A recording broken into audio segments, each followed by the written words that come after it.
Hello, fellow students, Professor Brown, and other faculty at the University of Charleston. My name is April Knapp, and what you're about to watch is my 2021 health promotion video for MedSearch 2, in which I'm going to educate you on the topic of polycystic kidney disease. Hopefully, at the end of this presentation, you will have enjoyed it, you will have learned something, and you'll be able to take this information forward with you in your nursing career. So let's get started. Start with the definition and the etiology of the disease. Polycystic kidney disease, also known as PKD, is the most common hereditary kidney disease, a genetic disorder in which the growth of numerous fluid-filled cysts occurs in the kidneys in grape-like clusters. The pathophysiology of the disease. Cells within the tubule epithelium of the kidneys go through repetitive cell division, which creates these cysts. The cysts on the kidneys cause enlargement, thickened membranes in the tubules, fibrosis, neovascularization and dilation of the renal tubules, which ultimately results in compression and eventually replacement of the functioning renal tissue. PKD progresses into fatal uremia when too much waste product accumulates due to the deteriorated condition of the kidneys. There are two types of polycystic kidney disease: autosomal dominant PKD and autosomal recessive PKD. Autosomal dominant PKD is the most common inherited form of polycystic kidney disease. The symptoms usually develop between 30 and 40 years of age, but they can begin earlier, even in childhood. About 90% of all polycystic kidney disease cases are autosomal dominant PKD. Autosomal recessive PKD is more rare. Symptoms of autosomal recessive polycystic kidney disease begin in the earliest months of life or even in utero. When autosomal dominant polycystic kidney disease causes the kidneys to fail, the patient requires dialysis or kidney transplantation. Approximately half of the patients with autosomal dominant PKD progress to stage 5 chronic kidney disease and require renal replacement therapy.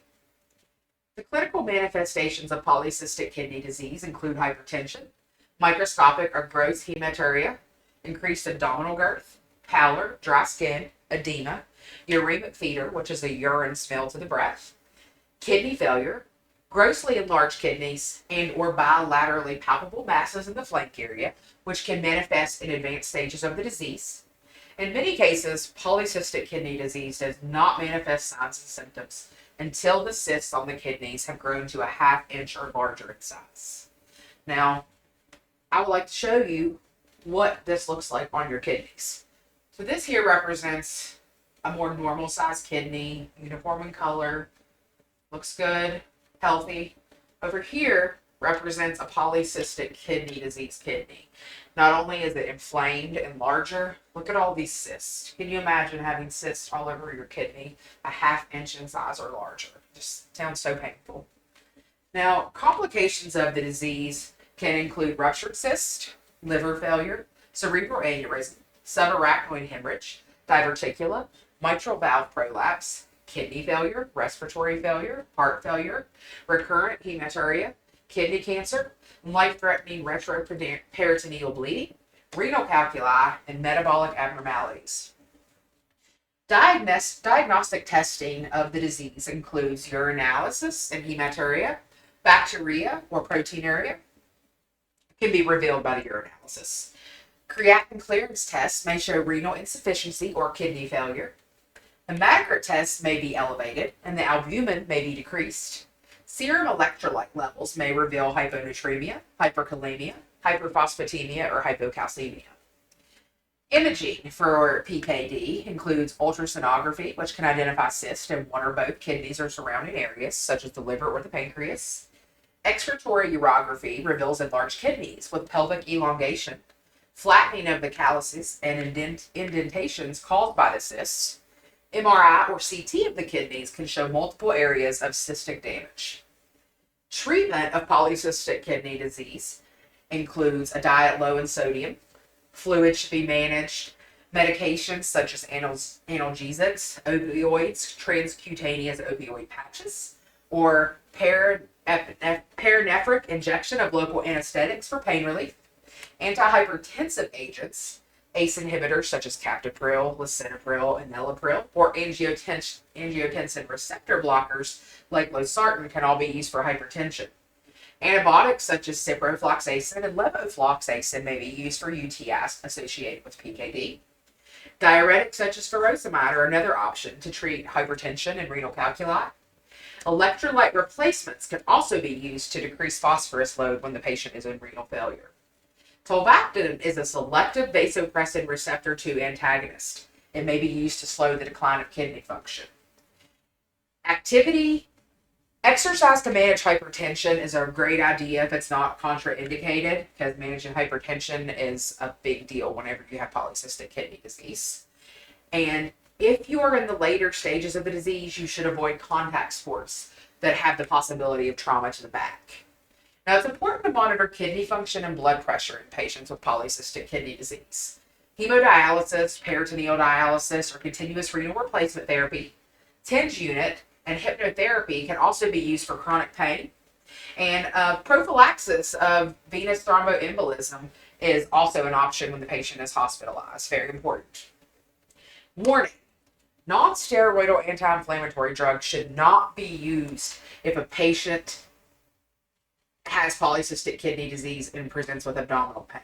This can increase the risk of nephrotoxicity. So do not use NSAIDs if you have polycystic kidney disease. Let's discuss nursing interventions and patient education for patients with polycystic kidney disease. Nurses should manage pain, control hypertension as prescribed, assess and treat the pain, encourage increased fluids if the patient has a urinary tract infection, restrict fluids if the patient's in kidney failure, apply anti-embolism stockings or SCDs if the patient's hospitalized to prevent VTE, as mentioned earlier. If the patient's waiting on a kidney transplant, prepare the patient and the family. Provide education and support. Prepare the patient for hemodialysis or continuous renal replacement therapy as indicated. Monitor the intake and the output. Monitor the color and other characteristics of the urine. Monitor the vital signs, especially blood pressure. Continually assess pain and effectiveness of interventions. And it's important to always consider a patient's education level and their readiness to learn when you're providing patient education about condition and care. Teach the patient about their medication, the side effects, how to take it, what to avoid with the medication, what adverse effects to report to your provider. Advise the patient to follow up with the healthcare provider for severe or recurring headaches. Teach about the signs and symptoms of a UTI and when to notify the provider. The patient needs to be taught how to use the TENS unit or hypnotherapy for chronic pain if they're going to use either of these options to manage their pain. Patients should also be taught about the signs and symptoms of electrolyte imbalances such as cardiac arrhythmias, and they need to notify the healthcare provider if this occurs. Adverse effects of pain management and treatment should be taught to the patient, and the patient needs to understand this disease is hereditary. Children should be screened and undergo annual blood pressure evaluation. Patients need to understand the ongoing need for follow-up and lab testing to evaluate progression of the disease, including an ultrasonography every 1 to 2 years. Now, I want to touch on something that's very important in the nursing world. The NLN competency, particularly nursing judgment. Sound nursing judgment is critical every day with our patients. Everyone we care for needs to know that we are using critical nursing judgment to care for them and make decisions for their health. And families need to know that we're doing that for the patient that's in the hospital. They need to be able to trust that we are caring for their loved one. And especially in patients with chronic disease such as PKD. And while there's not yet a way to prevent PKD, we can help our patients to slow progression of the disease by stressing the importance of blood pressure control, adhering to medication therapy, making dietary changes and other appropriate lifestyle changes, such as diet and exercise, to manage hypertension, as well as smoking cessation. Not only should we educate our patients on these preventative measures, but we need to support them and encourage them to promote human flourishing and give them the best quality of life, no matter what disease they have. Now, I would like to go over a few questions that I have set up for you all to see if you've learned from my presentation. What are the two types of polycystic kidney disease? That would be autosomal recessive and autosomal dominant kidney disease. And just bear in mind, autosomal dominant polycystic kidney disease is the more common type. Now, what medication should be avoided due to the increase in nephrotoxicity risk? NSAIDs. Avoid non-steroidal anti-inflammatory drugs in patients that have polycystic kidney disease. Can you prevent polycystic kidney disease? No, you cannot, but you can treat the symptoms and manage disease progression. That concludes my presentation today on polycystic kidney disease. I really appreciate you all taking the time to watch this video. Hope you've learned something, again, that you can take forward with you in your nursing career, that you'll remember what you've learned from this video today. Thank you so much. If you'd like to learn more about the disease, these are my references.